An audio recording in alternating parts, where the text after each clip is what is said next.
ሰላም ጤና ይስጥልኝ እንደምን አላችሁ? የ12ኛ ክፍል ሂስትሪ ዩኒት 3 ሶሻል ኢኮኖሚክ ኤንድ ፖለቲካል ዴቨሎፕመንትስ ኢን ኢትዮጵያ ፍሮም ዘ ሚድ 19th ሴንቸሪ አፕ ቱ 1941 የሚለው ዩኒት ላይ ነው የምንገኘው።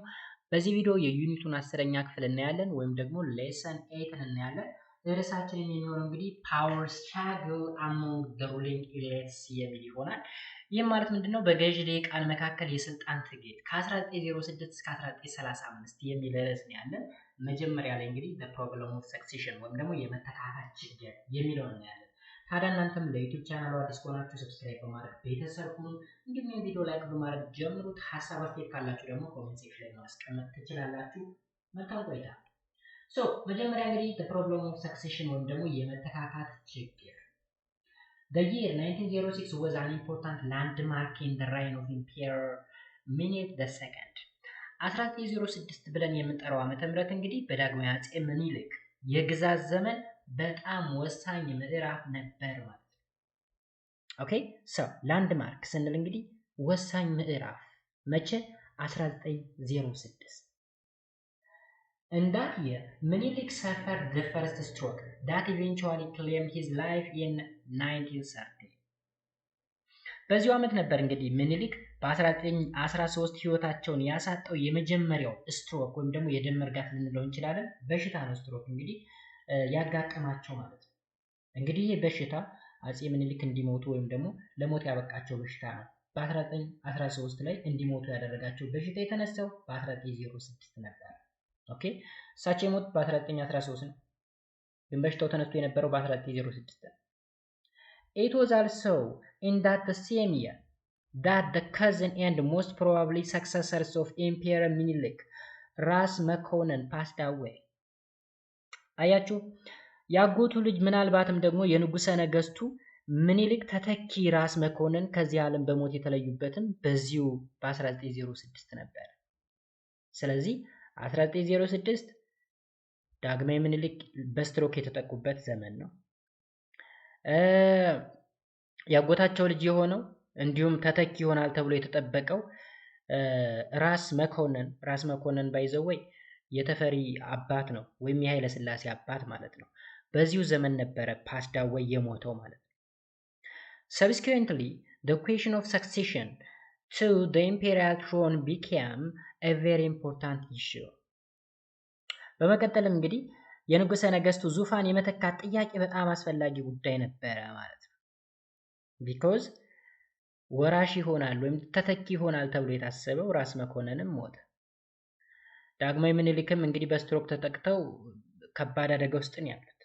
ስለዚህ ዙፋኑን ወይም ኢምፔሪያል ትሮኑን የመተካቱ ጉዳይ በጣም አጠያቂ ውስጥ ገባ ማለት ነው። Again, it was in 1906 that Britain, France and Italy concluded the so-called tripartite እንለዋለን። ትራይፓርታይት ማለት ሶስትዮሽ ማለት ነው። በዚሁ በ1906 ብሪታንያ፣ ፈረንሳይ እና ጣሊያን ሶስቱ በአንድ ላይ ሆነው ትራይፓርታይት ብለው የሚጠሩትን የሶስትዮሽ ስምምነት የተስማሙትን በዚሁ በ1906 ነበር። ኦኬ ስለዚህ ይህ ትሪቲ ምንድን ነው? A treaty an attempt to safeguard their territorial interests in the Horn of Africa in the case of succession strife in Ethiopia after the death of Menelik, who had no officially designated their heir and successor. Alright? So ምንድን ነው እንግዲህ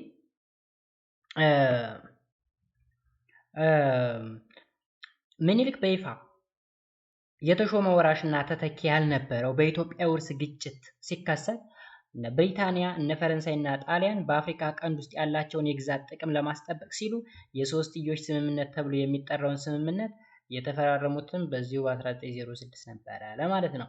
ስለዚህ በ1906 ብዙ ነገር ተከስቷል። አንደኛ አፄ ምኒልክ ወይም ዳግማዊ ምኒልክ በስትሮክ የተጠቁበት፣ ሁለተኛ ተተኪ ይሆናል ተብሎ የተጠበቀው ያጎቱ ልጅ ራስ መኮንን የሞተበት፣ ሶስተኛ አፄ ምኒልክ እንደሞተ በምስራቅ አፍሪካ ያለውን ግዛታቸውን ለማስፋፋት ሲሉ እነ ብሪታንያ፣ ፈረንሳይና ጣሊያን የሶስትዮሽ ስምምነት ወይም ደግሞ ትራይፓርታይትን የተስማሙበትን በዚሁ ዘመን ነበር ማለት ነው። ስለዚህ the most important landmark ያልነው ይህን 1906 ለዚህ ነበረ። Although the health condition of Imperial Minilik was deteriorating from time to time, he took some measures to avert the possible political chaos in Ethiopia following his death.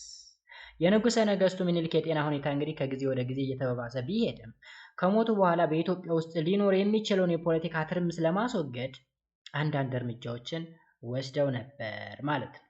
ኦኬ። ስለዚህ ፖለቲካል ትርምስ ወይም ደግሞ ፖለቲካል ቻው እንዳይፈጠር ማለት ነው። ከምን በኋላ አፍተር ደ ዲዝ ኦፍ ኢምፔረር ሚኒሊክ የኢምፔረር ሚኒሊክ የጤና ጉዳይ እንግዲህ ከጊዜ ወደ ጊዜ ምን እየሆነ መጣ? ዲተሮሬት እያደረገ ወይም ደግሞ እየተባባሰ መጣ። ከዛስ ኢን ኦክቶበር 1907 ወይም ደግሞ በአመቱ ማለት ነው ኢምፔረር ሚኒሊክ the second established the first council of ministers in the history of Ethiopia። ከዛም እንግዲህ በጥቅምት 1907 ዓ.ም አጼ ምኒልክ በኢትዮጵያ ታሪክ ለመጀመሪያ የሚባለውን እንግዲህ ወይም በመጀመሪያ በሚባል ደረጃ የሚኒስቴሮች ምክር ቤትን አቋቋሙ ማለት ነው። ኦኬ the council of ministers መቼ? በ1907 ማለት ነው። ለመጀመሪያ ጊዜ ነው በኢትዮጵያ ታሪክ። the second very important measure taken by Emperor Minilik to avert the succession problem was to officially designate his grandson ልጅ ኢያሱ in May 1909 as his legal successor to the imperial throne። አያችሁ ሁለተኛው እርምጃ ደግሞ ምንድነው? በጣም ቬሪ ኢምፖርታንት የሚባለው እርምጃ ምንድነው? ምኒልክ የወሰዱት ማለት ነው። ይሄ የሰክሴሽን ፕሮብለምን ለማስወገድ ወይም ደግሞ የመተካካትን ችግር ለማስወገድ ሲባል ምኒልክ የልጅ ልጃቸው የሆነውን ልጅ ኢያሱን የኢምፔሪያል ትሮን ወይም ደግሞ የዙፋን ወራሽ አድርገው በ1909 ሰየሙት ማለት ነው። ወይም ዲዛይኔት አደረጉት ማለት ነው። ኦኬ ይህ እንግዲህ ሁለተኛው እርምጃ ነው ማለት ነው። ከዛስ ልጅ ኢያሱ was by then only 12 years old ራስ ተሰማ ናደው the governor of ኢሊባቡር ራስ ተሰማ ናደው የሚባል ሰው አለ እንግዲህ the governor of ኢሊባቡር ነው was promoted to the rank of ራስ ቢትወደድ and made the regent of ልጅ ኢያሱ። ልጅ ኢያሱ በወቅቱ እንግዲህ ገና 12 ዓመት ልጅ ነበረ። የኢሉባቡር ገዢ የሆነው ራስ ተሰማ ናደው በራስ ቢትወደድ ማዕረግ ተሾሙና የልጅ ኢያሱ ሪጀንት ወይም ደግሞ እንደራሴ ሆኑ ማለት ነው። ሪጀንት ወይም እንደራሴ ልንለው እንችላለን። ያ ማለት ከላይ ሆኖ የሚያስተዳድር ማለት ነው። ኦኬ ሶ ሰሪ መሪው ልጅ ማን ነው? ራስ ቢትወደድ ተሰማ ናደው ይሆንና ልጅ ኢያሱ ግን ያው ዙፋን ላይ የተቀመጠ አይነት ወይም ደግሞ ሲምቦሊክ ማለት ነው። ቢኮዝ 12 ይርስ ማለት በጣም ልጅ ነው ማለት ነው። ስለዚህ ልጅ ስለሆነ ራስ ተሰማ ናደው እንደራሴ ሆኖ ተሰየመ ማለት ነው። ዜና አፍተር the designation of ልጅ ኢያሱ as the legal successor of the emperor was not welcomed by እቴጌ ጣይቱ the influential wife of ምኒልክ። ነገር ግን ልጅ ኢያሱ የንጉሠ ነገሥት ሕጋዊ ተተኪ ተብሎ መሾሙ የምኒልክ ተደማጭነት ባለው ኦኬ ተደማጭነት ያላት ማለት እንችላለን ወይም ደግሞ ሰሪ መሪ የሆነችው ማለት እንችላለን ወይም ደግሞ ተጽዕኖ ፈጣሪ የሆነችው ጣይቱ ዘንድ ተቀባይነትን አላገኘም ማለት ነው። ስለዚህ ልጅ ኢያሱ ሌጋሊ ሰክሰሰር ሆኗል። እቴጌ ምንቶ ማን ነው? እቴጌ ጣይቱ ግን ይሄን ነገር አልተቀበለችውም ነበር። employing a skillful policy of marriage alliance ጣይቱ managed to strengthen her power and influence in Ethiopian politics። ጣይቱ እንግዲህ በጋብቻ ጥምረት ረገድ ብልህ ፖሊሲን በመጠቀም በኢትዮጵያ ፖለቲካ ውስጥ ኃይሏንና ተጽዕኖዋን ማጠናከር ችላለች ማለት ነው። ኦልራይት ስለዚህ ፖለቲካል ማሬጅ የሚባል ነገር አለ። the most significant political marriage arranged by እቴጌ ጣይቱ was that of her nephew ራስ ጉግሳ and Emperor Minilik's daughter ዘውዲቱ። እንግዲህ እቴጌ ጣይቱ ያዘጋጀችው በጣም ጉልህ የፖለቲካ ጋብቻ የምንለው እንግዲህ የወንድሟ ልጅ የሆነው ራስ ጉግሳና የአጼ ምኒልክ ልጅ የሆነችውን ዘውዲቱን ያጋቡበት ሁኔታ ነው። ራስ ጉግሳ እንግዲህ የእቴጌ ጣይቱ ወንድም ልጅ ነው። ዘውዲቱ ደግሞ የእንጀራ ልጇ ናት ማለት እንችላለን። የሚኒሊክ የእንጀራ ማን ነው የጣይቱ የእንጀራ ልጅ ወይም ደግሞ የአፄ ሚኒሊክ ልጅ ነች ዘውዲቱ ወይም ንግስት ዘውዲቱ ብለን የምንጠራት ማለት ነው። Although Ieyasu was officially designated as the successor of Emperor Minilik in 1909, እቴጌ ጣይቱ continued to exercise supreme power. ምንም እንኳን እንግዲህ ልጅ ኢያሱ ሌጋሊ ወይም ደግሞ በህግ ደረጃ ተተኪ ተደርጎ በ1909 በሚኒሊክ ቢሰየምም ትልቁን ፓወር ወይም ትልቁን ስልጣን ይዛ ያራመደች ያለችው ግን እቴጌ ጣይቱ ነበረች ማለት ነው። ወይም ሱፕሪም ፓወር የነበራት ማለት ነው። alright then ከዛስ ጣይቱ's action provoked opposition from the Shwa nobility headed by ራስ ቢትወደድ ተሰማ ናደው and ፊታውራሪ ሀብተ ጊዮርጊስ ድነግዴ። እንግዲህ እዚህ ጋር ምንድነው እየሆነ ያለው መሰላችሁ? እቴጌ ጣይቱ እንግዲህ ከፍተኛ ስልጣን መጠቀማቸውን ቀጥለዋል ብለናል። ከዛ የእቴጌ ጣይቱ ድርጊት እንግዲህ በራስ ቢትወደድ ተሰማ ናደውና በፊታውራሪ ሀብተ ጊዮርጊስ ድነግዴ የሚመሩት የሸዋ መኳንንት ተቃውሞን አስነስቶ ነበር ማለት ነው። ኦኬ ደን ከዛ ምን ተፈጠረ? ራስ ሚካኤል ኦፍ ወሎ። ራስ ሚካኤል ኦፍ ወሎ ማለት የእንትን አባት ነው፣ የልጅ ኢያሱ አባት ነው፣ የወሎ ማለት ነው። ተሰማ ናደውና ፊታውራሪ ሀብተ ጊዮርጊስ ድነግዴ ደግሞ ሸዋዬ ናቸው፣ ወይም ደግሞ የሸዋ ኖቢሊቲ መኳንንቶች ናቸው። ራስ ሚኒሊክ ሚካኤል ኦፍ ወሎ the father of ልጅ ኢያሱ also strongly protested against the illegitimate act of ጣይቱ። የጣይቱን ድርጊትም በከፍተኛ ሁኔታ ሲቃወም ነበር ማለት ነው። የወሎ ራስ ሚካኤል ወይም ደግሞ የልጅ ኢያሱ አባት የሆነው እንግዲህ ራስ ሚካኤል የጣይቱን ህገወጥ ድርጊት አጥብቀው ተቃውመው ነበር ማለት ነው። ኦኬ because supreme power እየተጠቀመች ስለሆነ ነው የተቃወሟት። ልጅ ኢያሱ ሌጋሊ ተሰይሟል። እነ ራስ ቢትወደድ ተሰማ ናደው እንደ ራሲ ወይም ሪጀንት ሆነው ተቀምጠዋል። ግን ይሄን ሁላ ተግባር እሷ ተጉዳይ አላለችምና የራሷን የሆነ ሱፕሪም ፓወር ያንቀሳቀሰች ስለነበረ ራስ ሚካኤል የተቃወመበት ዋነኛ ምክንያት ልጁ ስልጣን ተሰጥቶት ሳለ ልጁ ስልጣኑን በአግባቡ እንዲጠቀም አልተፈቀደለትም። እነ ራስ ቢትወደድ ተሰማ ናደው የተቃወሙበት ዋነኛ ምክንያት ራስ ተሰማ ናደው እንግዲህ ራስ ማን ነው እንደ ራሲ ሆኖ እንደ ራሲ ማለት አስተዳዳሪ ነው ባይዘው ሌላ ምንም ትርጉም የለውም። በቃ ልጁ ሌጋሊ የንጉስ ወራሽ ተደርጎ ተቀመጠ እንጂ አገር እንዲያስተዳድር የተሰየመው ራስ ቢትወደድ ተሰማ ናደው ነበር። ነገር ግን እሱን ሁሉ ወደ ጎን ገሸሽ አድርጋ እቴጌ ጣይቱ ነበረች ሱፕሪም ፓወር ተጠቀሚ ነበረችው ማለት ነው። the nobility who were a victim of ጣይቱስ ሹምሽር ማለት appointment and dismissal ማለት ነው። መሾም መሻር ማለት ነው ሹምሽር። ኦኬ ስለዚህ the nobility who were victims of ጣይቱስ ሹምሽር appointment and dismissal also joined the opposition against ጣይቱ። የጣይቱ ሹምሽር ወይም ሹመትና ከስራ መባረርን ማለት ነው ሰለባ የሆኑ መኳንንቶች በሙሉ በጣይቱ ላይ ከተቃወሙት ጋር ተቀላቀሉ ወይም ደግሞ የጣይቱ ተቃዋሚዎች በአንድ ጎራ ተሰለፉ ማለት ነው። በየቦታው ያሉ መኳንንቶች ወይም ተጠቂ ምንላቸው ወይ ቪክቲም ምንላቸው በሙሉ በአንድ ላይ ሆነው ኦፖዝ ማድረግ ጀመሩ ማለት ነው። ፊታውራሪ ሀብተ ጊዮርጊስ ድነግዴ who had a key role in the inciting the army is known as መሀል ሰፋሪ against ጣይቱ led the coup of 1910 which effectively removed ጣይቱ from the imperial court። ፊታውራሪ ሀብተ ጊዮርጊስ ድነግዴ መሀል ሰፋሪ በመባል የሚታወቀው ሰራዊትን በጣይቱ ላይ በማስነሳት ረገድ ቁልፍ ሚና የተጫወተ ሲሆን ይህም ጣይቱን ከንጉሰ ነገስቱ ቤተ መንግስት በብቃት አስወግዷል ማለት ነው። ማን ያስወገደው? መሀል ሰፋሪ የሚባለው ሰራዊት። ማን ይህን ሰራዊት ኢንሲስት ያደረገው ወይም ደግሞ እንዲፈነቅል ወይም ኩፕ እንዲያደርግ ወይም እሷን እንዲያስወግድ ያስደረገው ፊታውራሪ ሀብተ ጊዮርጊስ ድነግዴ ነበር ማለት ነው። ስለዚህ ፊታውራሪ ሀብተ ጊዮርጊስ ድነግዴ መሀል ሰፋሪ ተብሎ የሚጠራውን ወታደር ኢንሲስት በማድረግ እዚህ ጋር ኢንሲስት ስንል እንግዲህ ሽብር መንዛት ወይም ማነሳሳት ማለት ነው። በማነሳሳት ብለን ልንጠራው እንችላለን ማለት ነው። ከዛ እቴጌ ጣይቱን ከስልጣን እንዲወርዱ ወይም ደግሞ ከንጉሰ ነገስቱ ወይም ከንጉሰ ነገስቱ ቤተ መንግስት እንዲወገዱ አስደርጓል ማለት ነው። ከዛም ወዴት ሄዱ?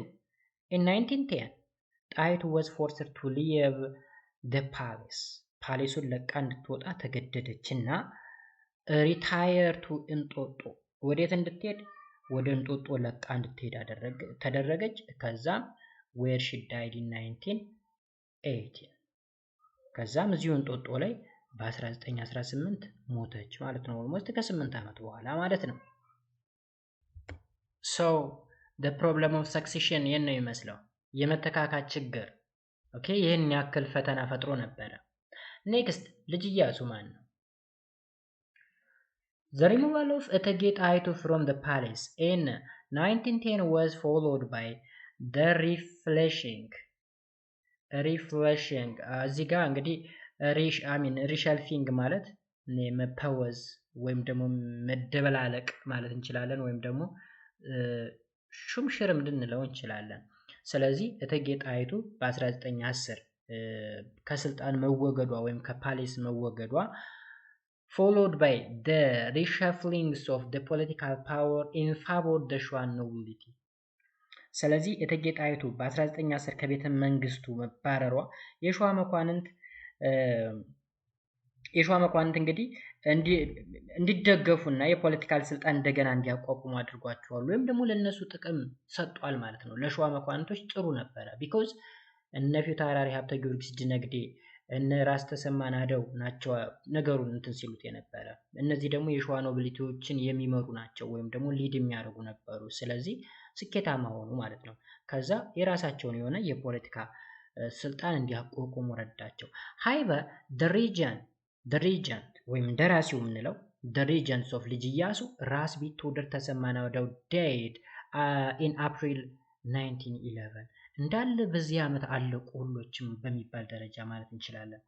ኦኬ አሁን እንግዲህ ተመልከቱ ምኒልክም እዚሁ አካባቢ ላይ ነው በ1913 and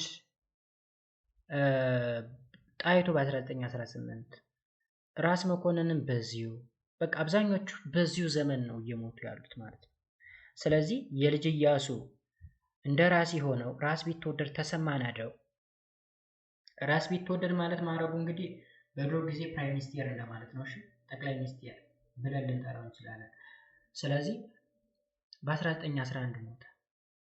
ይህ ደግሞ ምን አስከሰተ ወይም እንዲመጣ አደረገ? unexpectedly ልጅ ኢያሱ refused to accept a new regent ባልተጠበቀ ሁኔታ እንግዲህ ልጅ ኢያሱ አዲስ እንደራሴ አልቀበልም ማለት ወይም ደግሞ አክሴፕት አላደረግም ማለት ሪፊውዝ አደረገ ማለት ነው። the sudden death of ራስ ቢትወደድ ተሰማ gives the teenager ልጅ ኢያሱ the opportunity to exercise political authority on his own although he was not officially crowned even after the death of ምኒልክ in 1913 አያችሁ እዚህ ጋር እንግዲህ ራስ ቢትወደድ ተሰማ ናደው በመሞቱ ምክንያት ወይም ደግሞ ከሞተ በኋላ አዲስ እንደራሴ አልቀበልም ብሏል። ከዛም ምንም እንኳን እንግዲህ በ1913 ምኒልክ ከመሞቱ በኋላ ዘውድ ባይሰጠውም ማለት ነው። ያ ማለት እንግዲህ ተተኪ ሁን የተባለ እንጂ ኦፊሻሊ ዘውድ አልተሰጠው። ዘውድ የሚሰጠው ጋይስ እንዴት መሰላችሁ? ብዙ ጊዜ በነገስታቱ ዘመን አንድ ጳጳስ አለ። ጳጳሱ ነው ክራውኑን ይደፋለትና ንጉሰ ነገስት ዘኢትዮጵያ ተብሎ የሚቀባው ማለት ነው። ስለዚህ ምኒልክ ምንድነው ያደረገው? የፕሮብለም ኦፍ ሰክሴሽን ወይም ደግሞ የመተካካት ችግር እንዳይፈጠር በማለት የልጅ ልጁን ልጅ ኢያሱን የዙፋን ወራሽ ነህ አለው እንጂ ክራውን አልሰጠው። ስለዚህ ምንም እንኳን ክራውን ባይሰጠውም ልጅ ኢያሱ እንደራሲው ከሞተ በኋላ በገዛ ፍቃዱ ፖለቲካል ኦቶሪቲዎችን ወይም ደግሞ የፖለቲካ ስልጣኖችን መጠቀም ጀመረ፣ ኤክሰርሳይዝ ማድረግ ጀመረ ማለት ነው። የቲኔጀር ኦኬ እንግዲህ 12 ዓመቱ ነው ብለናል።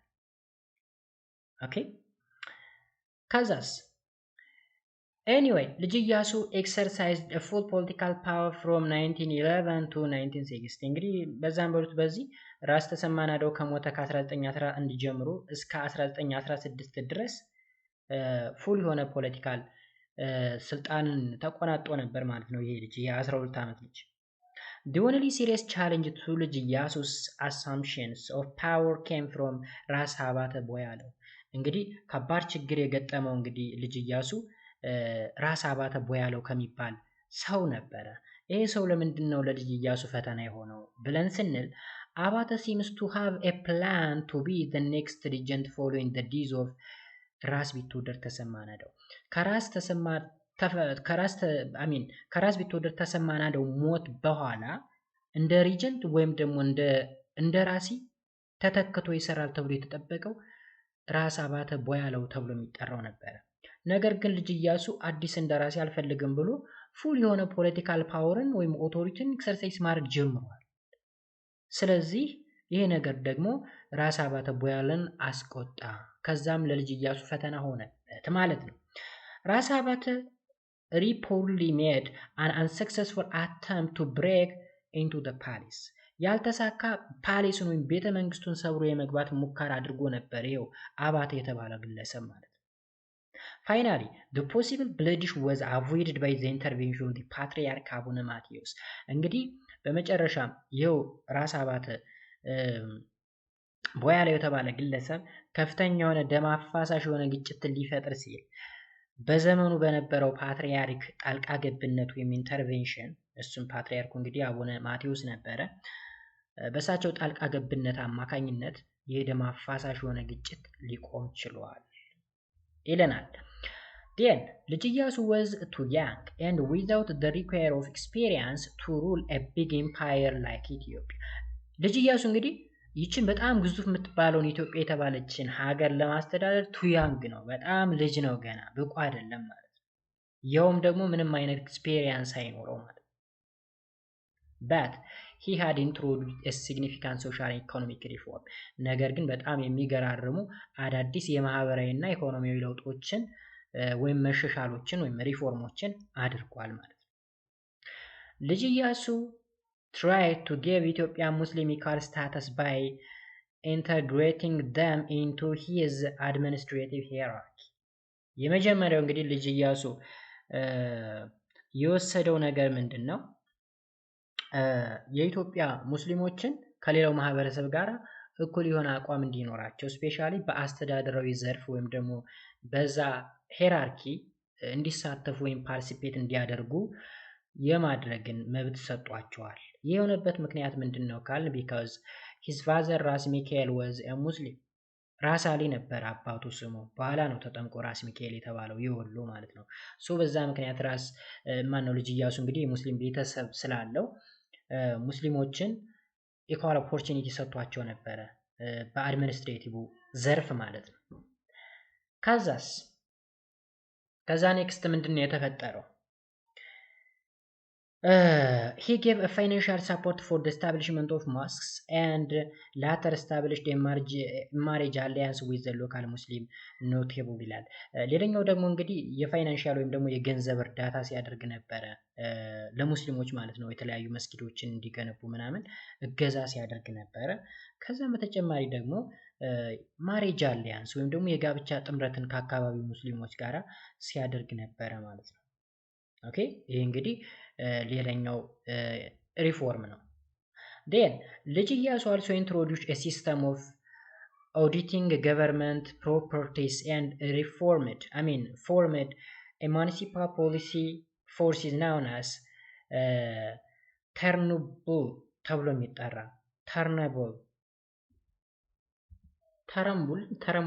ተረምቡሌ ነው የምንለው።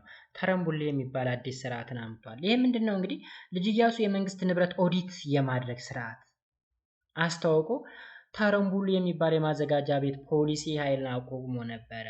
በአጭሩ ምንድነው የገቨርንመንት ወይም ደግሞ የመንግስት ሀብት ኦዲት መደረግ አለበት የሚል ነው። ስለዚህ የሌላኛው ኢንትሮዳክሽን ነው ወይም ኢንትሮዲዩስ ያደረገው ነገር ነው ያስተዋወቀው ወይም ሪፎርም ነው ማለት ነው። he established a separate department of education ሌላው ደግሞ የተለያየ የትምህርት መምሪያንም አቋቁሞ ነበረ የተለየ ማለት ነው።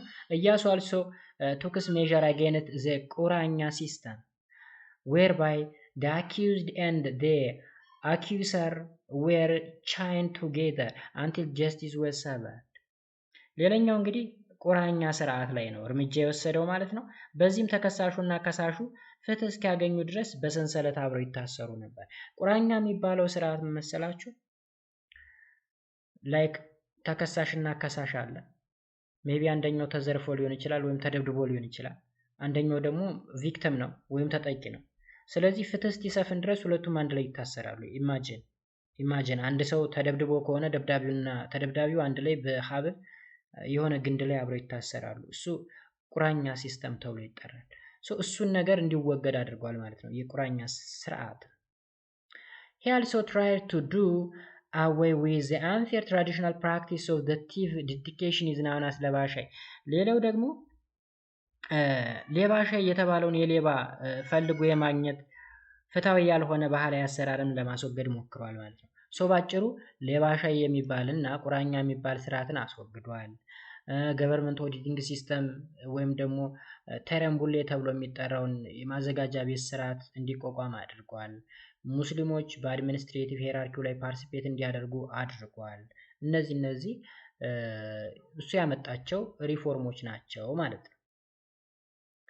ኢያሱስ period became very controversial because of his religious policy። ሌላው እንግዲህ የኢያሱ ዘመን እንግዲህ የሃይማኖታዊ ፖሊሲው ምክንያት በማድረግ በጣም አወዛጋቢ ነበረ። ቢኮዝ ይሄ ሰው እንግዲህ ኢያሱ የተባለ ሰው የሙስሊምም የክርስቲያንም ወገን ስለሆነ በሃይማኖት ጉዳይ በጣም አወዛጋቢ የሚባሉ ፖሊሲዎችን ያወጣል። እንደነገርኳችሁ አባቱ ራስ አሊ ወይም ደግሞ በኋላ ራስ ሚካኤል ነው፣ የሙስሊም ፋሚሊ ነው። ኤንድ በእናቱ በኩል ደግሞ የምኒልክ የልጅ ልጅ ነው፣ ክርስቲያን ነው። ስለዚህ የሁለት ሃይማኖት ቤተሰብ ስለሆነ ኮንትሮቨርሳል የሆኑ ወይም ደግሞ አወዛጋቢ የሆኑ የሃይማኖት ፖሊሲዎችን ያወጣ ነበር። His religious policy was eventually used by his internal and foreign advisors to remove him from power. Okay. ከዛም እንግዲህ የሃይማኖት ፖሊሲው በመጨረሻም ከስልጣን ለማስወገድ በውስጥም በውጭም ጠላቶች በስተውበታል ወይም ደግሞ ጠቁመውበታል ማለት ነው ባጭሩ። ይሄ በዋናነት በዛ ዘመን እንግዲህ በሃይማኖት ጉዳይ መደራደር በጣም ከባድ ነው የሚሆነው። ስለዚህ ከስልጣን እንዲወገድ የተደረገበት አንደኛው ምክንያት እሱ ነው ልንለው እንችላለን። ኦኬ What ልጅ ኢያሱ tried to do regarding religious could be briefly explained as an attempt to introduce an equitable system whereby both Christians and Muslims would live as equal citizens። እንግዲህ እሱ ፈልጎ የነበረው ጸሐፊዎች እንደሚሉት እንግዲህ የእሱ ፍላጎት ምንድነው? እስላም ክርስቲያኑ እኩል የሆነ ኦፖርቹኒቲ ወይም ደግሞ እኩል የሆነ መብት ኑሯቸው በፖለቲካም በኢኮኖሚም እንዲኖሩ አይነት ነው። ግን ደግሞ በዛ ሰዓት ሜጆሪቲው ክርስቲያን ነው፣ ኦርቶዶክስ ክርስቲያን። ያን አይነት እንቅስቃሴ ሲያደርግ ተቃውሞ ይገጥመዋል ማለት ነው። Iyasu was not providing special attention and favor to Islam over Christianity as his opponents were blaming him። እንግዲህ የሱ ተቃራኒዎች እንደሚሉት ወይም እንደሚወቅሱት ኢያሱ ከክርስቲያኖች በላይ ለሙስሊሞች ጠቅሞ አይደለም ወይም ደግሞ ለነሱ አድልቶ አልነበረም፣ ግን ሁለቱ እኩል የሆነ ኦፖርቹኒቲ እንዲኖራቸው ማድረግ ስለፈለገ እንጂ ነው የሚል። He continued building churches and give endowments to the church and monasteries as his predecessors were doing። እንግዲህ ምንድነው የሆነው? አብያተ ክርስቲያን በመገንባትና ለአብያተ ክርስቲያን ለገዳማት መዋጮ በመስጠት ቀጥሏል። ኦኬ ከዛስ ልጅ ኢያሱ also felt that similar encouragement should be given to Islam and Muslim religious institution። ልጅ ኢያሱ ልክ ከሱ ቀደም የነበሩት ወይም ፕሪዲሰሰሮች እነ ምኒልክ ከምኒልክ በፊት የነበሩት ኦኬ እነ ዮሐንስ ሊሆን ይችላሉ ወር እነ ምኒልክ እነ ቴዎድሮስ ሊሆን ይችላሉ እንደሚያደርጉት ቤተክርስቲያኖችንና ሞናስትሪዎችንም ገዳማቶችን የመገንባት ለነሱ ኢንዶመንት ወይም ደግሞ የመዋጮ የማውጣት ምናምን ስራ ቀጥሏል። ልክ ያንን እንዳደረገ በተመሳሳይ ሙስሊሞችም ተመሳሳይ የሆነ ኦፖርቹኒቲ እንዲኖራቸው ለነሱ የተለያየ መዋጮም ከሆነ ቦታ መስጠትም መስጊድ መገንባትም ሊሆን ይችላል የማድረግ ስራን ሲያደርግ ነበር ነው። ባጭሩ ሐሳቡ ምንድነው? ሁለቱም ተቋማት የሙስሊም የክርስቲያንም እኩል የሆነ ኦፖርቹኒቲ ይኖራቸው አይነት ነገር ነው። In fact, ልጅ ኢያሱ had built a polygamous family, continued his adultery and showed a disrespect and contempt for the old and apparently corrupt nobilities እንደ እውነቱ ከሆነ እንግዲህ ልጅ ኢያሱ ከአንድ በላይ ሚስት ያለው ቤተሰብ ገንብቶ ዝሙትን መስራት ቀጥሎ ነበረ ማለት ነው። ኦኬ እዚህ አዳልተሪ ማለት ዝሙት ማለት ነው። ልጅ ኢያሱ በዋናነት የሚታወቀው ከተለያዩ ብሔር ብሔረሰቦች የተውጣጡ ሚስቶች እንዳሉት ይነገራል፣ ይወራል። ማለት ብዙ ሚስቶች እንዳሉት ወይም ደግሞ ከየቦታው ሴት ይሰበስባል ምናምን ወይም ደግሞ በዛ ጉዳይ ይታማ ነበረ። ስለዚህ ኮራፕትድ የሆነ ኖቢሊቲ ነው የሚል ስያሜ ተሰጥቶት ነበረ ማለት ነው። He was often absent from his capital Addis Ababa owing to his frequent wandering to the province ይለናል። ይህም እንግዲህ ከአዲስ አበባ ከካፒታሉ በመውጣት ወይም ርቆ በመሄድ ወደ አውራጃ ቦታዎች ላይ አርቆ መሄድ ነበረ፣ ወይም ደግሞ ዋና ከተማውን ለቆ ይዞር ነበረ ነው በአጭሩ። እዚህ ጋር እንግዲህ እዚህ ምን ይለናል? ዲስሪስፔክት እና ኮንታምፕት ፎር ዱ ኦልድ ኤንድ አፓረንትሊ ኮራፕት ኖቢሊቲ የሚል ነገር አለ እዚህ ጋር። ከዛ በፊት እሱ ምን እያልን ነው እንግዲህ ለአሮጌውና ለሚታየው ብልሹ መኳንንቶች ወይም ደግሞ ምንድነው ኮራፕት የሆኑ ማለት ነው ወይም ባጭሩ ንቀት አሳይቷል ነው። ንቀትን አሳይ ወይ ዲስሪስፔክት አድርጓል ነው ባጭሩ። በተለይ አዳልተሪ ምናምን ብዙ ሴቶችን ምናምን ወይም ደግሞ ፖልጋሚየስ ፋሚሊ ምናምን ገንብቷል ስንል ለቤተ መንግስቱ ክብር አልሰጠም።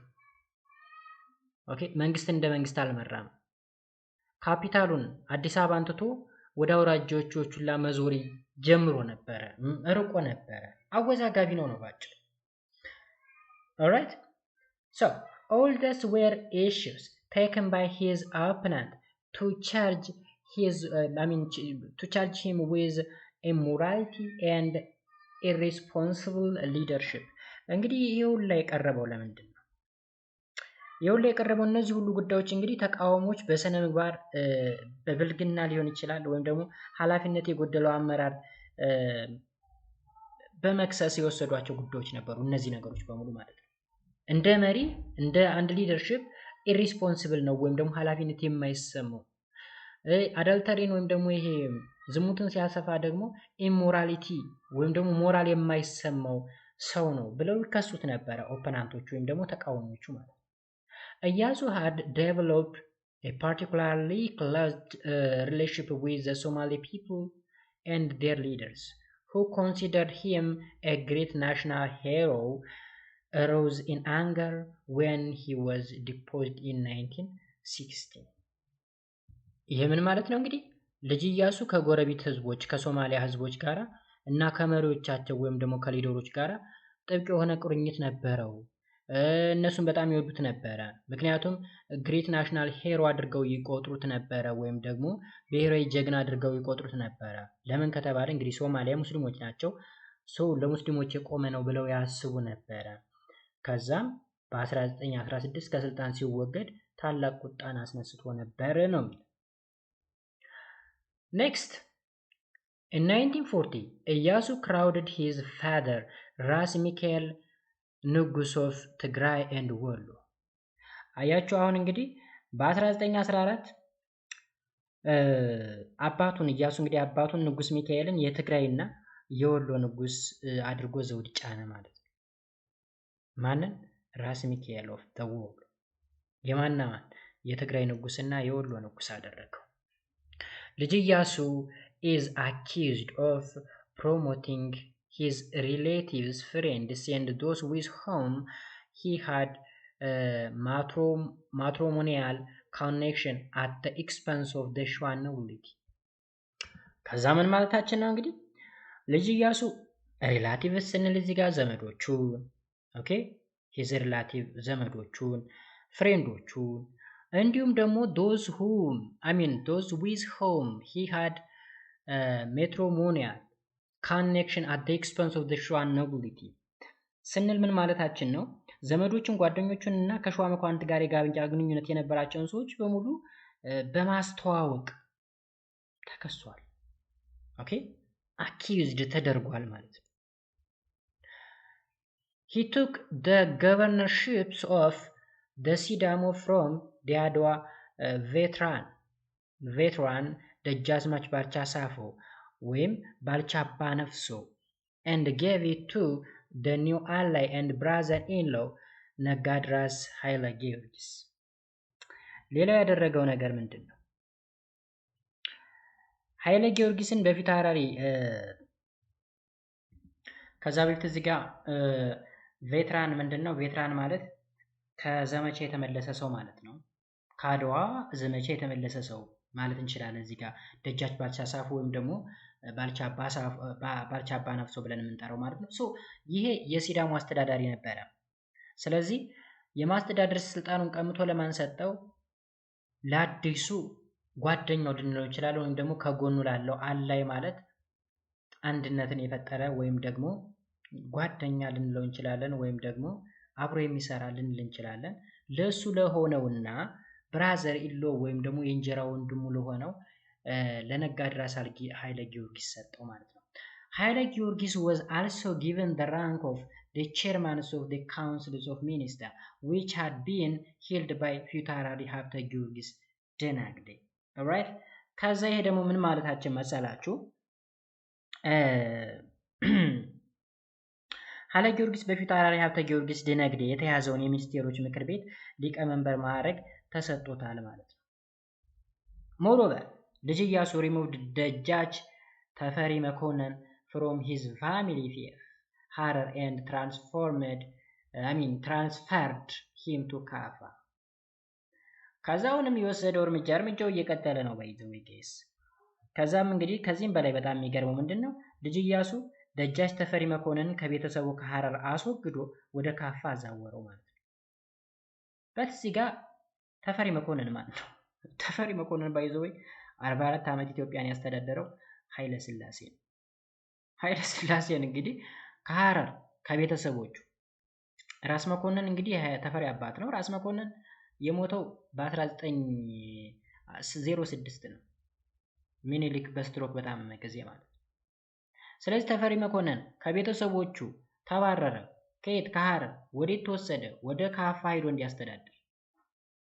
The combination of all this action disappointed the Shwa nobility and encouraged them to unite to remove ልጅ ኢያሱ from power. So እነዚህ አጠቃላይ የሆኑ ተግባሮቹ ኦኬ ወይም የነዚህ ሁሉ ድርጅቶች ጥምረት የሸዋ መኳንንቶችን ተስፋ አስቆራጭ ሆነባቸውና ልጅ ኢያሱን ከስልጣን ለማስወገድ አንድነትን ፈጠሩ ወይም ደግሞ ዩናይት ሆኑ ማለት ነው። በጣም ብዙ ነገር። ምክንያቱም አንደኛውን አስወግዶ ያንኛውን ይሾማል። ጓደኞቹን፣ ቤተሰቦቹን ምናምን በፈለገው ቦታ ላይ ይሾማል። ልጅ ነው፣ 12 ዓመቱ ነው። ስለዚህ በቃ የፈለገውን ነገር ነው የሚያደርገው። ራስ ተፈሪ መኮንንን ደጃች ነው፣ በዛ ጊዜ ደጃችን በለው፣ ራስ ተፈሪ በኋላ ነው። ደጃች ተፈሪ መኮንንን ከቤተሰቦቹ ከሐረር አስነስቶ ወደ ካፋ ነው የወሰደው። ሌሎች የሸዋ መኳንንቶችን ዲሳፖይንት አድርጓል። በቃ እናዷል፣ አበሳይቷል። ስለዚህ አንድነትን ፈጠሩና እሱን ለማስወገድ ቆርጠው ተነሱ ማለት ነው። ከዛስ ልጅ ኢያሱ also antagonized the neighboring colonial power of Italy, ፈረንሳይ and Britain by following the pro-German and pro-Turkish policy. አሁንም ይሄው ልጅ ኢያሱ የጀርመንና የቱርክ ፖሊሲዎችን በመከተል የጣሊያንን የፈረንሳይንና የእንግሊዝን አጎራባች ቅኝ ገዢ ኃይሎችን ተቃውሟል። ስለዚህ ከነማን በተቃራኒ ጎራ ቆመ ማለት ነው? ከጣሊያን ከፈረንሳይና ከብሪቴን በተቃራኒ ጎራ ቆመ። የማንን ፖሊሲ በመጠቀም? የጀርመንንና የቱርክን ፖሊሲ በመጠቀም ማለት ነው። ኦኬ ወይም ደግሞ የቱርክ ደጋፊ የቱርክ ፖሊሲ ደጋፊ ልንለው እንችላለን። ፕሮ ተርኪሽ ፖሊሲ ወይም ፕሮ ጀርመን ፖሊሲ ስንል የጀርመንና የቱርክ ፖሊሲ ደጋፊዎችን በመከተል ወይም ከነሱ ጎን በመቆም ማለት ነው።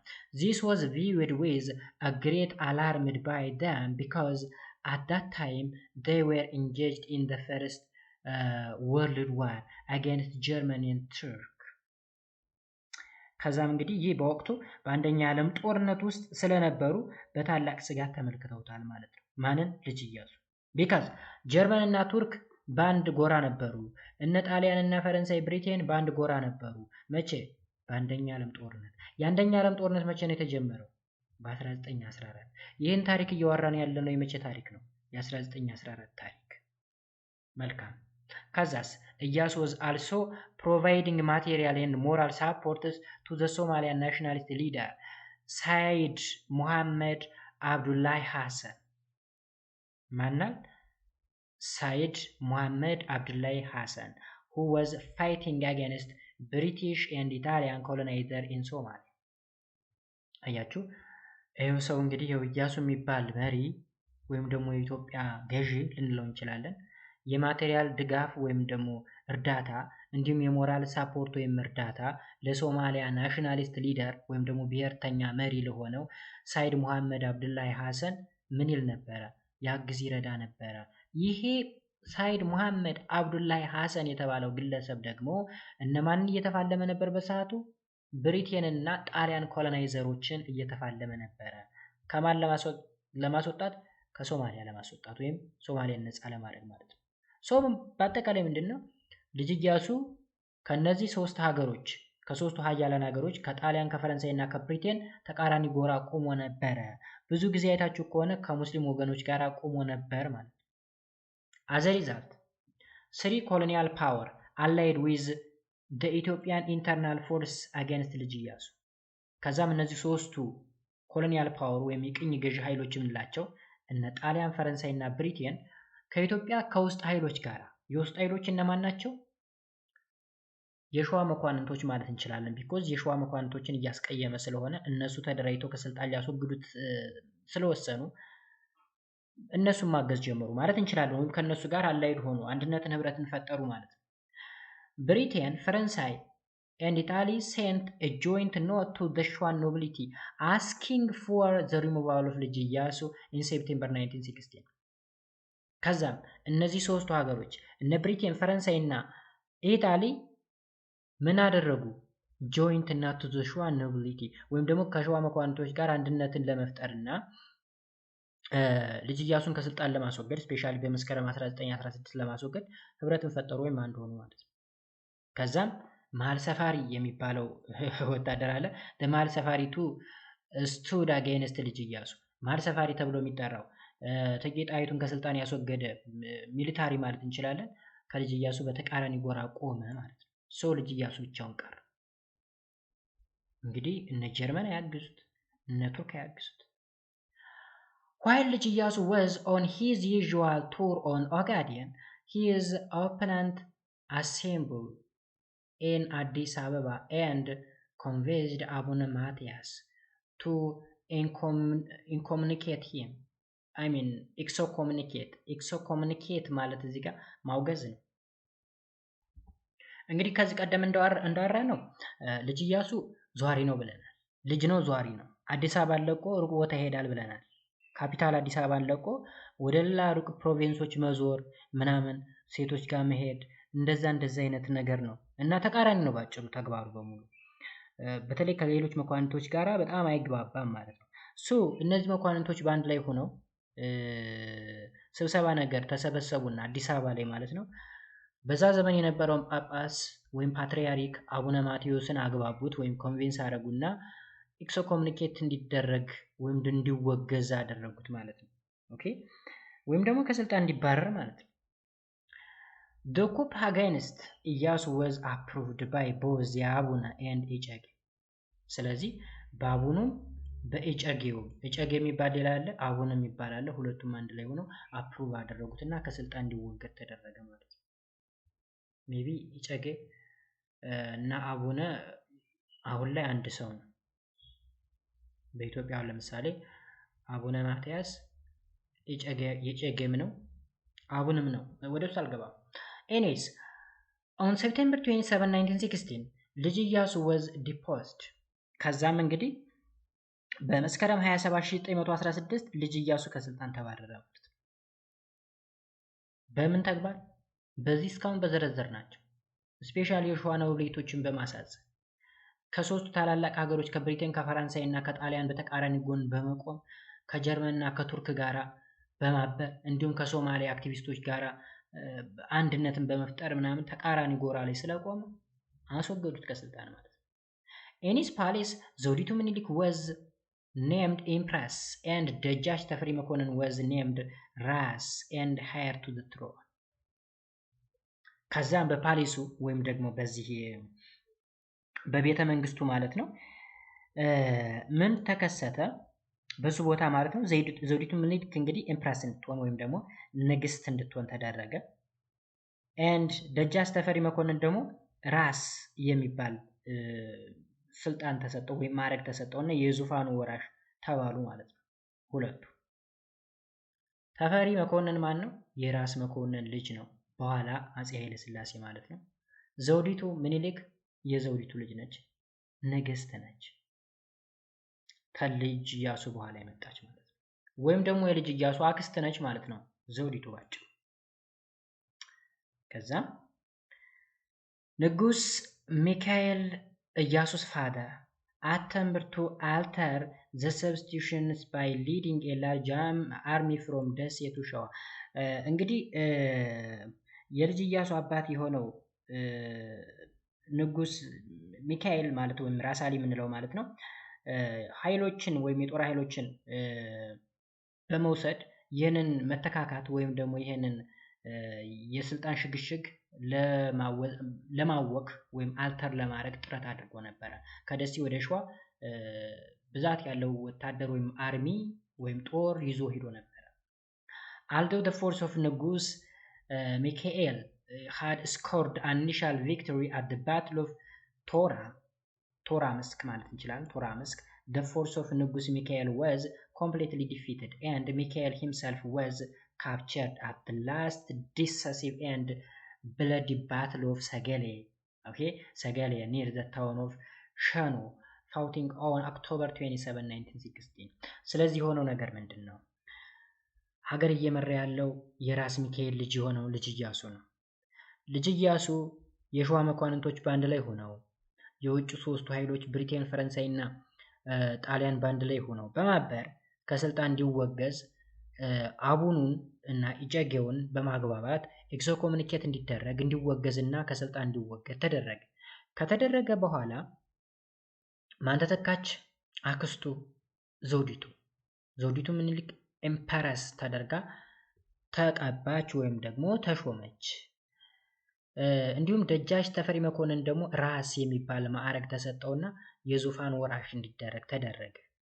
በዚህ ውሳኔ ወይም በዚህ ተግባር ያዘነው ወይም ደግሞ የተቀየመው የልጅ ኢያሱ አባት የሆነው ንጉስ ሚካኤል እንግዲህ የወሎና የትግራይ አስተዳዳሪ ተደርጎ በኢያሱ ተሹሞ ነበረ። በጣም ከባድ የሚባል ጦርን ወይም ላርጅ አርሚን ጭኖ ከደሴ ወደ ሸዋ ነበር የሄደው ይህንን የስልጣን ሽግሽግ ለማወክ ማለት ነው። ከዛም በጦርነቱ እንግዲህ የመጀመሪያ ኢኒሻል ቪክቶሪ ወይም የመጀመሪያ ድል የሱ ሆኖ ነበረ የንጉስ ሚካኤል ማለት ነው። አት ባትል ኦፍ ቶራ መስክ ተብሎ የሚጠራው ላይ ማሸነፍ ቢችልም እንኳን በኋላ ግን ንጉስ ሚካኤል ወታደሮቹ በሙሉ ተሸነፉ ወይም ድፊት ተደረጉ። እሱ ራሱ ካፕቸር ተደረገ ወይም ደግሞ ተማረከ ማለት ነው። የት? አት ባትል ኦፍ ሰገሌ የት ነው የሚገኘው? ሸኖ ተብሎ የሚጠራው ከተማ ላይ። ይሄ የተካሄደው መቼ ነው? በጥቅምት 27 1916 ማለት ነው። ንጉስ ሚካኤል ማለት ይሄ ነው። እዚህ ጋር ንጉስ ሚካኤል ወይም ደግሞ ራስ አሊ ብለን የምንጠራው ማለት ነው። ኦልራይት ኢያሱ renamed a fugitive until ኢያሱ remained a fugitive until he was captured in Tigray in 1921። እንግዲህ እዚህ ጋር ኢያሱ አሁን ምንድነው እያደረገ ያለው? ልጅ ኢያሱ በ1921 በትግራይ ውስጥ እስኪታሰር ድረስ በሽሽት ነበር የቆየው። ፉጋቲቭ ማለት ሸሽቶ ማለት እንችላለን። ሸሽቶ ነበር የቆየው ማለት ነው። እስካሁን በቁጥጥር ውስጥ አልዋለም ነበረ። ትግራይ ውስጥ ነው በ1921 የተያዘው። he was placed under the custody of ራስ ካሳ ኃይሉ። ከዛ ምን ሆነ? በራስ ካሳ ኃይሉ ቁጥጥር ስር ዋለ ማለት ነው። ኦኬ እዚህ ጋር ራስ ካሳ ኃይሉ አፄ ቴዎድሮስ አይደለም። እሺ አፄ ቴዎድሮስ ካሳ ኃይሉ ነው የሚባለው። ግን በ1920ዎቹ ነው እያወራን ያለ ነው። አፄ ቴዎድሮስ ደግሞ በ1850ዎቹ እና 40ዎቹ ነው የነበረው። So in 1932 ኢያሱ escaped from prison with the help of ራስ ኃይሉ of ጎጃም በጎጃሙ ራስ ኃይሉ አማካኝነት ከእስር ቤት እንዲያመልጥ ተደርጓል በ1932 ማለት ነው ኢያሱ። ከዛም he was again captured and confined to prison in ጎራ ሙለታ ብለን የምንጠራው ጋራ ሙለታ የት ነው? ሀረር አካባቢ ነው ወይም ሀረርጌ ማለት ነው። እዛ ላይ እንደገና ካፕቸር ተደርጎ እንዲታሰር ተደረገ እና he remained there until his death in 1936 እስከ 1936 ድረስ እዚያው ታስሮ እንዲቆይ ነው የተደረገው። እንግዲህ በስንት አመቱ ሞተ ማለት ነው? ኦልሞስት በ1910ዎቹ ወይም 12 13 12 አመቱ ነው አይደለ? ከዛ እስከ 36 40 ምናምን አመቱ ማለት ነው። በ40 ምናምን አመቱ ነው የሞተው። ኦኬ ጋይስ ሰፊ ነው እንግዲህ እንቀጥል የተወሰነ ደቂቃ። then the diarchy የሚል ሌላ ቶፒክ አለ። the diarchy from 1916 up to 1930 diarchy ምንድን ነው? ዳይ ማለት እንግዲህ ቱ ማለት ነው፣ ሁለት ነው። ስለዚህ ከዘውዲቱ ጋርና ከራስ ተፈሪ መኮንን ጋር የተገናኘ አገዛዝ ነው ዳያርኪ፣ ሁለቱም እየገዙ ስለሆነ። ባትል ኦፍ ሰገሌ ሪስቶርድ ሸዋን ፖለቲካል ሱፐርማሲ። እንግዲህ የሰገሌ ባትል ወይም የጦር ሜዳ የሸዋን የፖለቲካል ስልጣን የበላይ እንዲሆን አድርጎታል። ሰገሌ ማለት የራስ ሚካኤል ጦር የተሸነፈበት ወይም የንጉስ ሚካኤል ጦር የተሸነፈበት ነው። መጀመሪያ ቶራ መስክ ላይ ሚካኤል አሸንፎ ነበረ። ከዛ በኋላ ደግሞ ሰገሌ ላይ ሸኖ አካባቢ የሚገኝ ባትል ነው። መልሰው የሸዋ የፖለቲካ የሸዋ ነብሪቶች አሸንፈዋል ማለት እንችላለን። ከዛ as mentioned above in 1960 cope makers crowded the daughter of Emperor Minilik ዘውዲቱ as empress and ራስ ተፈሪ መኮንን as the heir to the imperial throne። እንግዲህ መጀመሪያ ከላይ ሜንሽን እንዳደረግነው በ1916 ምንድነው የተካሄደው መሰላችሁ? ልጅ ኢያሱን ከስልጣን ከተባረረ በኋላ የምኒልክ ልጅ የሆነችው ዘውዲቱ ኤምፕረስ እንድትሆን ወይም ደግሞ ንግስት እንድትሆን ነበር የተደረገው። ከዛ ደግሞ ራስ ተፈሪ መኮንን ደግሞ አልጋ ወራሽ እንዲሆን ነበር የተደረገው ማለት ነው። ዘውዲቱ selection as the empress was unusual as it was uncommon to select the woman as a head of the state። እንግዲህ ዘውዲቱ ኢምፕረስ የሆነችበት ሁኔታ አወዛጋቢ ነው ወይም ደግሞ ያልተለመደ ነው። ቢኮዝ ብዙ ጊዜ ሴቶች ኢምፕረስ ተደርገው አያውቁም ነበር ማለት ነው። ወይም ያልተለመደ ነው ሴቶችን የሀገር መሪ ማድረግ ማለት ነው። from 1916 up to 1930 ዘውዲቱ and ተፈሪ theoretically ruled together። እንግዲህ ቲዮሬቲካሊ እና ፕራክቲካሊ ይለያያል። ቲዮሬቲካሊ ሁለቱም አንድ ላይ ገዝተዋል ተብሎ የሚታሰበው ከ1916 እስከ 1930 ድረስ ማለት ነው። ማናማን ዘውዲቱና ተፈሪ ማለት ነው። particularly however ተፈሪ's power grew from year to year while ዘውዲቱ becomes increasingly powerless and passive። ከዛም ከጊዜ ሂደት ወይም በጊዜ ሂደት ስናየው የዘውዲቱ ስልጣን ከጊዜ ወደ ጊዜ እየተዳከመና ፓሲቭ እየሆነ ወይም ስልጣኗ ደካማ እየሆነ ወይም ስልጣን አልባ እየሆነች፣ የተፈሪ ስልጣን ደግሞ ከጊዜ ወደ ጊዜ ወይም ከዓመት ዓመት እያደገ መጣ ማለት ነው። ተፈሪ was more ambitious, enlightened and determined than ዘውዲቱ። የተፈሪ እንግዲህ ያገዛዝ ዘይቤ ወይም ደግሞ የሱን ባህሪ ስናየው በቃ ተራማጅ ነው፣ enlightened ነው፣ የተማረ ነው። ኦኬ። ስለዚህ ከዘውዲቱ በላይ ጎልቶ የመታየት እድል አለው ማለት ነው። ዘውዲቱ had the top posts of the Shwa nobility as she was the daughter of Minilik። ዘውዲቱ እንግዲህ የሸዋ ኖቢሊቲዎች ይደግፏታል። ለዚህ ኮንዘርቫቲቭ ነች፣ የጥንቱን ህግ ነው የምትከተለው። ኤንድ ራስ ተፈሪ ደግሞ ተራማጅ ነው ብያቸዋለሁ። ዘመናዊነትን አፕሪሺየት ያደርጋል ወይም ደግሞ ይደግፋል። she was very popular among the traditionists። አያችሁ፣ እሷ በማን ትደገፋለች ወይም ደግሞ ፖፑላር ነች? በትራዲሽናሊስቶች ወይም ደግሞ እነዚህ ኮንዘርቫቲቭ የምንላቸው ወግ አጥባቂዎች ማለት ነው። who were headed by the ፊታውራሪ ሀብተ ጊዮርጊስ ዲነግዴ። ስለዚህ በማን ነው የሚመሩት እነዚህ ትራዲሽናሊስት ወይም ኮንዘርቫቲቭ ብለን የምንጠራቸው? በፊታውራሪ ሀብተ ጊዮርጊስ ዲነግዴ ነው። the relation between ዘውዲቱ and ተፈሪ deteriorated when ተፈሪ's power started to grow progressively as the expense of ዘውዲቱ and the council of ministers። እንግዲህ የተፈሪ ፓወር እያደገ የመጣው በዘውዲቱ ስም ነው ማለት እንችላለን። ዘውዲቱ እንደነገርኳችሁ ምንድነች? ኋላ ቀር ነች ወይም ትራዲሽናሊስት ነች። ወግ አጥባቂ ከሚባሉት ወገን ውስጥ ነው የምትመደበው። ኤንድ ራስ ተፈሪ መኮንን ደግሞ በጣም ተራማጅ ነው፣ ብልህ ነው፣ የተማረ ነው። ኦኬ አምቢሺየስ ነው። ከዛስ ራስ ተፈሪ ቢጋን ቱ ኤክሰርሳይዝ ዘ ሮልስ ኦፍ ዘ ሪጀንት። ራስ ተፈሪ ምን አይነት ፓወርን ኤክሰርሳይዝ እያደረገ መጣ? የሪጀንትነትን ወይም ደግሞ የእንደራሴነትን። እንደራሴ ማለት ምን ማለት ነው ብያቸዋለሁ ቅድም ላይ። ለምሳሌ የልጅ ኢያሱ እንደራሴ የነበረው ራስ ቢትወደድ ተሰማ ናደው ነበረ። ተሰማ ናደው እንግዲህ ሪጀንት ሲደረግ አስተዳዳሪ ነው፣ ግን ለሲምቦል የተቀመጠው የዙፋን ወራሽ ልጅ ኢያሱ ነው፣ የሚያስተዳድረው ተሰማ ናደው ነበረ። ስለዚህ እዚህ ጋርም የተፈጠረው ነገር ምንድን ነው?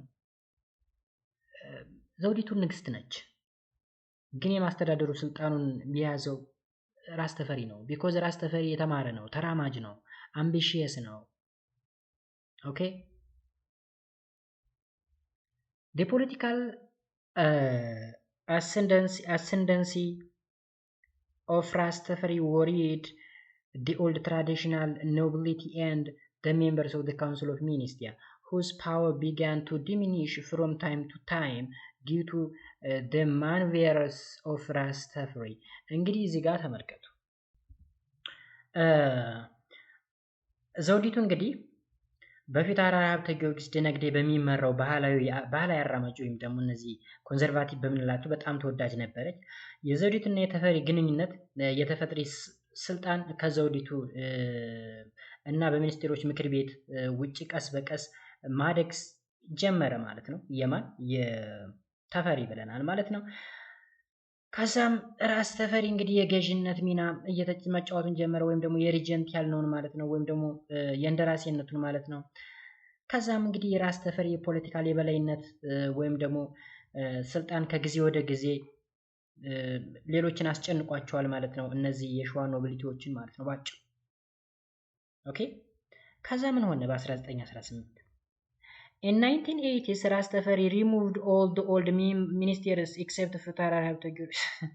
በሚያሳዝን ሁኔታ እንግዲህ በ1918 ራስ ተፈሪ እንግዲህ ሪጀንት ሆኗል፣ ሰሪ መሪ እየሆነ ነው፣ ስልጣንን በደንብ እየተቆናጠጠ ነው። ሚኒስቴሮቹን ኦኬ ኦልድ ሚኒስቴሮቹን ሙሉ በሙሉ አስወገዳቸው። ከማን በስተቀር? ከፊታውራሪ ሀብተ ጊዮርጊስ ዲነግዴ በስተቀር። the traditionalists had the support of the then patriarchs of the Ethiopian Orthodox Church። እንግዲህ ትራዲሽናሊስቶች በማን ይደገፉ ነበረ? በቀደመው ፓትሪያርክ ማለት ነው፣ በኢትዮጵያ ኦርቶዶክስ ተዋሕዶ ቤተክርስቲያን ፓትሪያርክ በሆነው በአቡነ ማቴዎስ ሰፖርት ይደረጉ ነበረ። ቢኮዝ ሁለቱም ኮንዘርቫቲቭ ናቸው ወይም ትራዲሽናሊስት ናቸው፣ ባህላዊ ናቸው ወይም ደግሞ ወግ አጥባቂ ናቸው። ኔቸር ሲምድ ኢን ፋቮር ቱ ተፈሪ። አያችሁ እዚህ እንግዲህ ተፈጥሮ ለተፈጥሮ የሚደግፍ ይመስል ነበር ማለት ነው በወቅቱ። in 1926 the major obstacles to his growing power አቡነ ማቴዎስ and ፊታውራሪ ሀብተ ጊዮርጊስ ዲነግዴ passed away። አሁን እዚህ ለዚህ ነው ኔቸር ሲምስ ቱ ፋቮር ኦፍ ተፈሪ ያልነው። ተፈጥሮ ለተፈሪ ያደላች ይመስላል ያልንበት ዋነኛ ምክንያት ምንድን ነው? የተፈጥሪ ስልጣን እንዳይሳካለት ወይም ደግሞ በሚፈልገው ወይ እንዳይሄድ እንቅፋት ሊሆኑበት የሚችሉ ሁለቱ ሰዎች ናቸው፣ አቡነ ማቴዎስ እና ፊታውራሪ ሀብተ ጊዮርጊስ ዲነግዴ። ፊታውራሪ ሀብተ ጊዮርጊስ ዲነግዴ የሚኒስትሮች መሪ ነው ወይም ደግሞ ሜምበር ነው፣ ሜምበር ኦፍ ሚኒስቴር። ሌሎች በሙሉ ተወግደው እሱ ብቻ ነው የቀረው። ኤንድ አቡነ ማቴዎስ ደግሞ በዘመኑ የነበረው የኢትዮጵያ ኦርቶዶክስ ቸርች ፓትሪያርክ ነው። ግን ሁለቱም በ1926 ሞቱ።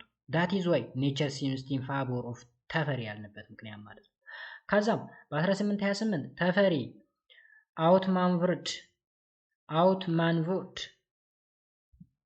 አውትማኒቨር ማለት እዚህ ጋር መጀመሪያ አውትማኒቨርድ ወይም አውትማኒቨር ማለት ምን ማለት ነው? የበለጠ ውጤታማ እንቅስቃሴ ያደረገ ማለት ነው። ስለዚህ በ1928 ተፈሪ አውትማኒቨርድ ደጃች ባልቻ ሳፎ who had rebelled against ተፈሪ supporting ዘውዲቱ and took over ባልቻስ ሪች ፕሮቪንስ ኦፍ ሲዳም። ሶ ምንድነው የተካሄደው እዚህ ጋር?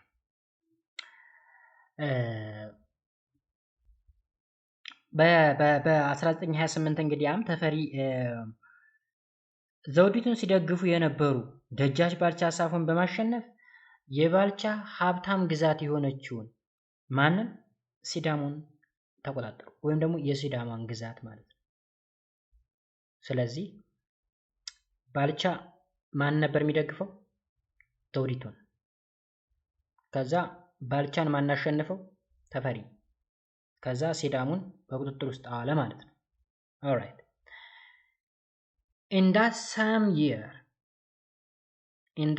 year በዛው ዘመን በ1928 ማለት ነው ዳጃች አባ ዋቀው also rebelled against ተፈሪ but he was imprisoned። በዛው በተመሳሳይ እንግዲህ ደጃች አባ ዋቀው የተባለ ሌላ ደግሞ አማጺያን መጸበት እና ተሸነፈ። ከዛም ታሰረ፣ ኢምፕሪዝን ተደረገ። ፋይናሊ ደመሃል ሰፈሪ ፓት ዘውዲቱ to crown ተፈሪ as a king። ከዛ ምንድን የሆነው መሃል ሰፋሪ ተብለው የሚጠሩት እንግዲህ እንደ ሚሊታሪ ነገር ናቸው ወይም ደግሞ እንደ አርሚ ናቸው። እነሱ ምንድን የሆነው ከዘውዲቱ አንስተው ወደ ተፈሪን ኪንግ እንዲሆን ወይም ንጉስ እንዲሆን አደረጉ ማለት ነው። አኮርዲንግሊ in October 1928 ዘውዲቱ crowned ተፈሪ ንጉስ።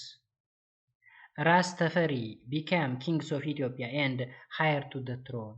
ከዛም ከዘውዲቱ ተነስቶ ባጭሩ ወደ ማን እንዲሸጋገር ተደረገ? ወደ ራስ ተፈሪ ማለት ነው። ራስ ተፈሪ ምን ሆነ? ንጉስ፣ የኢትዮጵያ ንጉስ እንዲሆን ተደረገ ማለት ነው። ኦኬ። ስለዚህ የዘውዲቱ ኢንፍሉዌንስ ዛት ማች አይደለም፣ ለሲምቦል ተደረገች፣ ግን ምንም ሊሆን አልቻለም።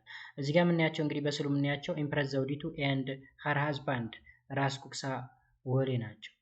ራስ ኩክሳ ወሌ የጣይቱ የወንድም ልጅ ነው። ፖለቲካል ማሬጅ ነው ያደረገችው ጣይቱ፣ ቅድም ላይ ስናይ እንደነበረው ማለት ነው ከላይ። ከዛስ አትሊስት formidable fight to the ንጉስ ተፈሪ was the husband of ዘውዲቱ ራስ ጉክሳ ወሌ። ከዛም እንግዲህ ለንጉስ ተፈሪ የመጨረሻ አስፈሪ ጠላት የዘውዲቱ ባለቤት ራስ ጉክሳ ወሌ ብቻ ነበሩ ማለት ነው። የመጨረሻ ጠላት፣ ሌሎች በሙሉ በሞትም ያለቁ አሉ። ለምሳሌ ፓትሪያርኩና ሀብተ ጊዮርጊስ ደነግዴ ሞቱ አይደል በ1926። ከዛ መሃል ሰፋሪዎች ዘውዲቱን ትተው ወደ ተፈሪ አደልተው ተፈሪ ንጉስ እንዲሆኑ አደረጓ። ስለዚህ የመጨረሻ ጠላት ማን ብቻ ሆኖ ቀረ? ራስ ጉክሳ ወሌ። የማን ባል? የዘውዲቱ ባል። It is said that ራስ ተፈሪ had a key role in the separation of ዘውዲቱ from her husband ራስ ጉክሳ። ከዛም እንግዲህ ራስ ተፈሪ ዘውዲቱን ከባለቤቷ ራስ ጉክሳ የመለየት ረገድ ቁልፍ ሚና እንደነበራቸውም ይነገራል ማለት ነው። ሁለቶችን የማለየት ስራ ሰርቷል ማለት ነው። The disagreement between ተፈሪ and ጉክሳ leads to the battles of አንቺን on 13 March 1913። ከዛ እንግዲህ በሁለቱ መካከል ጥላትነት መጣ ማለት ነው። because the only obstacle ያልነው ነው ወይም ደግሞ ብቸኛው ጠላቱ ራስ ጉክሳ ወሌ ስለሆነ ጦርነት ገጠሙ ማለት ነው። የት? at the battle of አንቺን መቼ? March 31 1930 ማለት ነው። In this battle where aircrafts was used for the first time in Ethiopia for the firearm ራስ ጉክሳ was defeated and killed። ለመጀመሪያ ጊዜ በኢትዮጵያ የጦርነት ታሪክ ኤርክራፍትን ሁሉ የተጠቀመበት ዘመን ነው የጦርነት ማለት ነው። the battle of አንቺን። ከዛስ ራስ ጉክሳ ተሸነፈ እና ሞተ። 2 days later ዘውዲቱ died and ንጉስ ተፈሪ assumed the throne as Emperor ኃይለ ሥላሴ the first። ከሁለት ቀን በኋላ ያ ማለት at the battle of አንቺን ወይም ደግሞ ራስ ጉክሳ ከተሸነፈ በኋላ በሁለተኛው ቀን ማለት ነው ዘውዲቱ ሞተች አብራ ማለት ነው። ከዛ ንጉስ ተፈሪ ብቻውን ቀረ እና ትሮኑ ወይም ደግሞ ዙፋኑን ወረሰና ኤምፐረር ኃይለ ሥላሴ the first ብሎ ተቀባ ማለት ነው። የመጨረሻ ሁለት ሐሳቦች አሉ። foreign influences and the emergency of autocracy የሚሉ። ከዛ ሌሰን 9 በቀጣይ እናያለን ማለት ነው። alright the foreign influence ወይም ደግሞ የውጭ ተጽዕኖ። ራስ ተፈሪ and his supporter had the appreciation and support of the European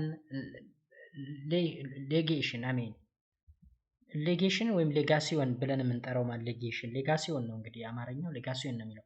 ኤኒዌይስ ምንድነው ራስ ተፈሪና ደጋፊዎቹ የአውሮፓ ሌጋሲውን አድናቆትና ድጋፍ አግኝተው ነበር ማለት ነው ባጭሩ።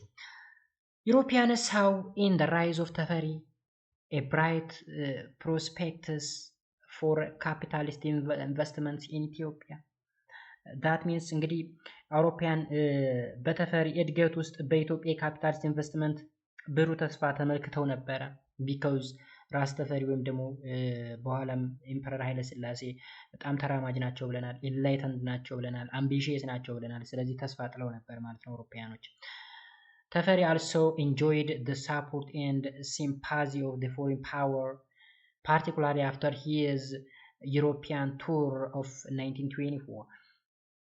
ከዛም እንግዲህ ተፈሪ በተለይ በ1924 የአውሮፓ ጉብኝታቸው ካደረጉ በኋላ የውጭ ኃይሎች ድጋፍና እገዛ ወይም እገዛን አግኝተው ነበረ ማለት እንችላለን ማለት ነው። ከዛም he also enjoyed almost the full support of then the Ethiopian intellectuals እንግዲህ የኢትዮጵያ ኢንተሌክቹዋል የሚባሉት ወይም ደግሞ ሊቃውንት ወይም ምሁራን የምንላቸው ማለት ነው በእነሱ ሙሉ በሙሉ በሚባል ደረጃ ፉል ሳፖርትን አግኝተው ነበረ። ቢኮዝ እንደነገርኳችሁ ኃይለ ሥላሴ ከሌሎች የሚለያቸው ነገር ተራማጅ ናቸው። ኦኬ ተራማጅ ናቸው። እንደሌሎቹ ኮንዘርቫቲቭ አይደሉም፣ ፕሮግሬሲቭ ናቸው። ስለዚህ ኢንተሌክቹዋሎች ወይም ደግሞ እነዚህ ምሁራኖች ይደግፏቸዋል ማለት ነው። የመጨረሻ ሀሳብ ዘ ኢመርጀንሲ ኦፍ አውቶክራሲ የራስ ገዝ አስተዳደር ብቅ ማለት እንችላለን ከ1930 እስከ 1955 ድረስ። On November 2, 1930 ንጉስ ተፈሪ was crowned Emperor ኃይለ ሥላሴ in the lavish ceremony attended by the foreign dignitaries. dignitary ማለት የውጭ እንግዶች ወይም ደግሞ ባለስልጣናት ልንል እንችላለን። ስለዚህ ባጭሩ ምንድነው በህዳር ወይም ኖቬምበር 2 ስንል በህዳር 2930 ንጉስ ተፈሪ የውጭ ሀገር ሹማምንቶች በተገኙበት ኦኬ እንግዲህ ሲመት ልንለው እንችላለን። ሲመት በዓለ ሲመት ልንለው እንችላለን። የውጭ ሀገር ሹማምንቶች በተገኙበት በተዘጋጀው የቅንጦት ስነ ስርዓት ንጉሰ ነገስት ኃይለ ሥላሴ ዘውድ ጫኑ ማለት ነው። መቼ? ኖቬምበር 2 1930 የውጭ ወይም ፎሪን ዲግኒታሪዎች ባሉበት immediately after his coronation ማለት ነው ባለ ስም ወይም ደግሞ ባጭሩ ዙፋንን የመያዝ ወይም ደግሞ ኮሮኔሽን ማለት ከበዓሉ በኋላ ማለት ነው ባጭሩ ዘውድ የጫኑበት በዓል ማለት ነው ወይም ከዘውዱ ጭነት በኋላ ማለት እንችላለን። coronation ኃይለ ሥላሴ began to lay the groundwork for an abolitionist states in Ethiopia. ከዛም እንግዲህ ዘውድ ከጫኑ በኋላ ወዲያውኑ ኃይለ ሥላሴ በኢትዮጵያ ፍጹም መንግስት እንዲመሰረት መሰረት መጣል ጀመሩ ማለት ነው። His first step was the promulgation of the 1931 constitution. ከዛም እንግዲህ የመጀመሪያው እርምጃ ምንድነው? የመጀመሪያው እርምጃቸው በ1931 ህገ መንግስትን ማወጅ ነበረ። ኦኬ The 1931 constitution helped Emperor Haile Selassie to strengthen further his power by removing the hereditary rulers. ከዛም እንግዲህ የ1931 ህገ መንግስት ንጉሰ ነገስቱን እንግዲህ ኃይለ ሥላሴን የዘር ወራሽ ገዢዎችን በማስወገድ ስልጣን የበለጠ እንዲያጠናክሩ ወርታቸዋል። እዚህ ጋር ኮንስቲቱሽን ወይም ህገ መንግስት እንግዲህ ለህዝቡ አይደለም የተቋቋመው ለራሱ ለንጉሱ ለኃይለ ሥላሴ ነው። የእሱን መብትና ስልጣን የሚያዋሳ ህገ መንግስት እንጂ የህዝቦች መብት ምናምን የሚባል አልነበረም በሰዓቱ። In 1932 the last hereditary rulers of Gojam ራስ ኃይሉ was removed and imprisoned for helping ልጅ ኢያሱ to escape from his prison in Fiche. እንግዲህ እዚህ ጋር አንድ የቀረ ንጉሳዊ ቤተሰብ አለ ራስ ኃይሉ ብለን የምንጠራው ጎጃም ነው። እንግዲህ በ1930ዎቹ የጎጃም የመጨረሻ የዘር ወራሽ ገዢ ራስ ኃይሉ ልጅ ኢያሱን በፍቼ በኩል ከሚገኘው እስር ቤት እንዲያመልጥ በመርዳቱ ምክንያት ከስልጣን ተወግደው ታስረዋል ማለት ነው። ከዛም በቀጣው ዓመት ወይም ደግሞ in the following year the kingdoms of Jimma came under complete central government control. ከዛም በቀጣው ዓመት እንግዲህ የጅማ መንግስት ሙሉ በሙሉ በማዕከላዊ መንግስት ቁጥጥር ስር ወደቀ። እዚህ ጋር እንግዲህ በዘር የሚተላለፍ ስልጣንን ለማስወገድ ነው ይሄን ህገ መንግስት ያጸደቁት ወይም ደግሞ ያወጁት ስንል በየቦታው እንግዲህ የከሌ ዘር ነኝ ንጉስ ነኝ ምናምን እያሉ በየቦታው የተቀመጡ አሉ። ለምሳሌ የጎጃም ገዢ ንጉስ እከሌ፣ የጅማው ገዢ ንጉስ እከሌ፣ የሸዋው ምናምን እንደዛ የሚባል ነገር የለም። በቃ ንጉስ ኃይለ ሥላሴ ብቻ ነው አለቀ። ከዛ በየቦታው እራሱ ንጉሱ የሚሾማቸው ገዢዎች ይኖራሉ እንጂ በዘር የሚተላለፍ ነገር የለም። እሱን ለማድረግ ነው ይሄ ኮንስቲቱሽን የተቀመጠው ማለት ነው። In the military sphere too, in 1913 the imperial bodyguard was established with the help of the Belgian advisor. ከዛም እንግዲህ በወታደራዊ መስክም ስንመለከት በ1930 የኢምፔሪያል ቦዲጋርድ በቤልጂየም አማካሪዎች ይገዛ ሊቋቋም ችሏል ማለት ነው። በ1934 ደግሞ the Holeta Military Academy was set up. ኦኬ በ1934 የሆሌታ ወታደራዊ አካዳሚ ተቋቋመ ወይም ወታደራዊ ማሰልጠኛ ተቋም ወይም ትምህርት ቤት ተቋቋመ። Thus developments were interrupted by the Italian fascist invasion in 1935. ከዛ እንግዲህ እነዚህ እድገቶች በሙሉ በ1935ቱ የጣሊያን ፋሽስት ወረራ ሊቋረጡ ችለዋል ማለት ነው። ከዛ ቀጥሎ በክፍል 11 ወይም ደግሞ ሌሰን 9 ላይ የጣሊያን አግሬሽን ወይም ደግሞ የጣሊያን ጸባጫሪነት and the patriotic resistance ወይም ደግሞ ፓትሪዮቲክ ስንል የአርበኞች ማለታችን ነው። ስለዚህ የአርበኞች ተቃውሞ cause and course of the war የጦርነቱ መነሻና ሂደቱ ምን እንደሚመስል በቀጣይ ክፍል የምናይ ይሆናል ማለት ነው። አይ ቲንክ አንደርስታንድ አደረጋችሁ ተስፋ አደርጋለሁ። ሀሳብ አስተያየት ካላችሁ ኮሜንት ሴክሽን ላይ አስቀምጡልኝ። ለዩቲዩብ ቻናሉ አዲስ ከሆናችሁ ሰብስክራይብ በማድረግ ቤተሰቡ መልካም ጊዜ ባይ